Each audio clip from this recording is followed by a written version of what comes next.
Welcome back for season 5. What's different about season 5? What are you most looking forward to? Well, obviously, playing Silas, that's a completely different. I've never played another character. I've played the Ripper, but I've never played someone, completely different. So I'm excited about that, of course. How has the transformation from Stefan to Silas been for you to portray? Do you enjoy the change, or has it been difficult? No, it's it's challenging, but it's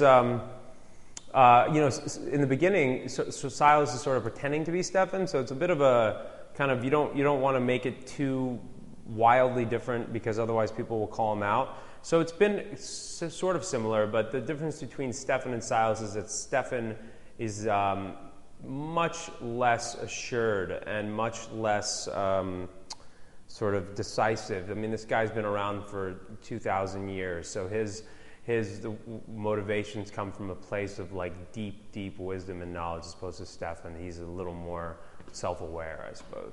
How does Silas compare on a scale of 1 to 10? How badass is Silas?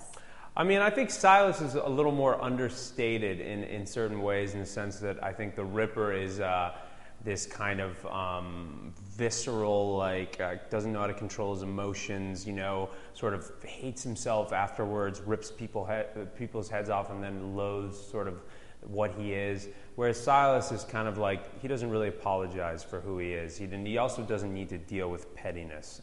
He won't even bite people's necks because he doesn't want to degrade himself. He doesn't even consider himself a vampire. He just sort of cuts people and drinks their blood because it's just sort of cleaner, and he's, it's just a completely different thing. Will we see Stefan at all this season? Will we see him underwater? Or? Yeah, you'll see him underwater, and then he'll get out, and it's cool. Stefan goes for I like Stefan's little arc of I don't want to reveal too much, but he kind of he doesn't just get out of this safe and then suddenly goes back to being the good old Stefan. I think there's like a big transition period because he was down there really suffering, and I think he's had a lot of epiphanies and dreams, and I think he comes back a changed guy. What's been your favorite part about playing Stefan, and has that changed with the introduction of Silas? What's my favorite part? Well, my favorite part of playing Stefan is exploring his darkness, and that hasn't really changed. Do you think Elena will ever make a final decision between Stefan or Damon, or do you think we can continue to expect the back and forth? I think women are generally indecisive, and I think once you get one thing, you want the other, and I think the grass is always greener on the other side. So she'll make a decision, and then she'll change her mind.